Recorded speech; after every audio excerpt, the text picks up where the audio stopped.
बिस्मिल्लाहिर्रहमानिर्रहीम। एक नई वीडियो के साथ आपकी खिदमत में हाज़िर हैं।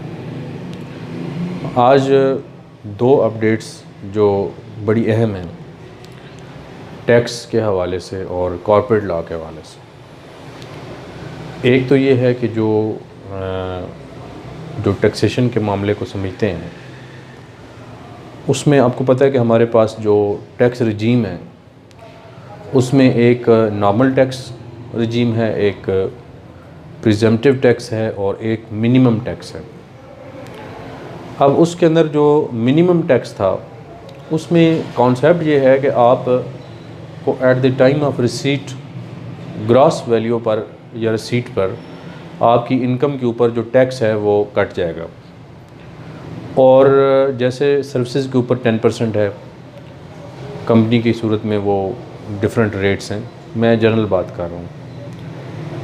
तो व्यूअर्स उसमें बात यह है कि अब एक टैक्सेशन के हवाले से एक पिटीशन की गई है कि ये जो मिनिमम टैक्स की कैलकुलेशन है, लेट्स सपोज कि एक बंदे की जो इनकम है वो नॉर्मल इनकम के साथ साथ मिनिमम टैक्स वाली इनकम भी है।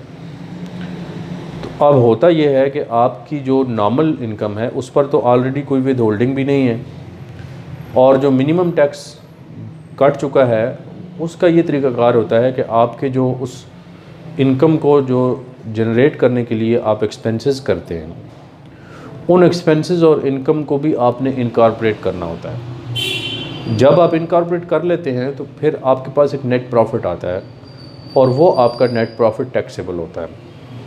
तो इस तरह से जो आपकी नॉर्मल इनकम होगी वो भी और जो मिनिमम टैक्स वाली जो प्रॉफिट लॉस बनाकर आपका नेट प्रॉफिट आएगा, उनको क्लब करके जब रेट लगेगा बिज़नेस का, जब स्लैब लगेगी, तो फिर उस पर जो आपने ऑलरेडी अपने मिनिमम टैक्स पे किया होगा वो माइनस करके बाकी जो डिफरेंस आता है उस डिफरेंस को एडजस्टेबल तो वो करता है जो आपने ऑलरेडी पेड है, लेकिन जो बाकी डिफरेंस बच जाता है वो सिस्टम जो है आईआरएस के अंदर वो डिफरेंस ऑफ मिनिमम की टैब में लेकर जाता है। उसको प्रैक्टिकली जो है वो हम नेक्स्ट किसी एक वीडियो में देखेंगे।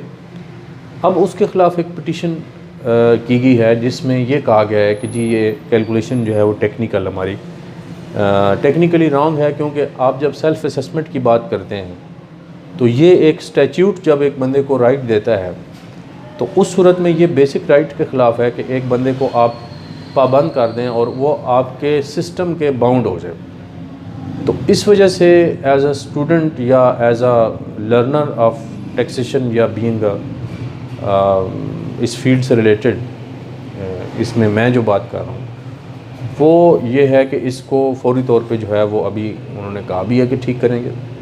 बहुत अच्छी बात है। एक तो ये बात है कि उसमें जो डिफरेंस ऑफ मिनिमम है वो आपका वेस्ट चला जाता है, वो रिफ़ंड में आना चाहिए बेसिकली, क्योंकि उसमें कोई ऐसी बात नहीं है जिसमें वो आपका ज़ाया चला जाए। तो उसमें अगर वो जो लोग करते हैं उसको उनको नोटिस आ जाता है। तो एक तो ये इशू भी है।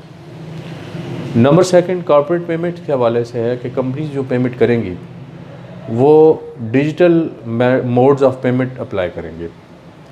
तो उसके ऊपर जब अब आजकल जो है वो कल ही एक नोटिफिकेशन हुआ है कि अब 30 नवंबर तक वो नॉर्मल पेमेंट भी कर सकते हैं, क्रॉस चेक के ज़रिए भी कर सकते हैं।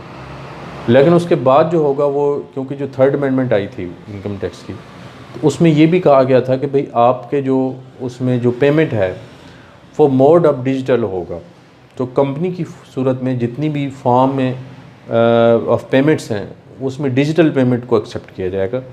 बाकी जो होगी, अगर इन केस के अदर देन आप डिजिटल पेमेंट करते हैं, digital mode of payment apply करते हैं या अडॉप्ट करते हैं, तो आपकी वो एक्सपेंसेस या वो एक्सपेंडिचर जो आपने थ्रू डिजिटल किए हैं वो सारे के सारे आपके इनकम में शामिल कर दिए जाएंगे। ये एक उसमें इशू आ जाता है।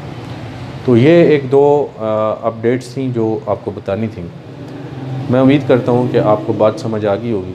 इसकी डिस्क्रिप्शन के अंदर हम उसका नोटिफिकेशन भी इंशाल्लाह दे देंगे जिसमें एक्सटेंशन का लेटर मौजूद होगा। तो ये बात जो है इसमें आ जाएगी। ठीक हो गया जी। Thank you very much.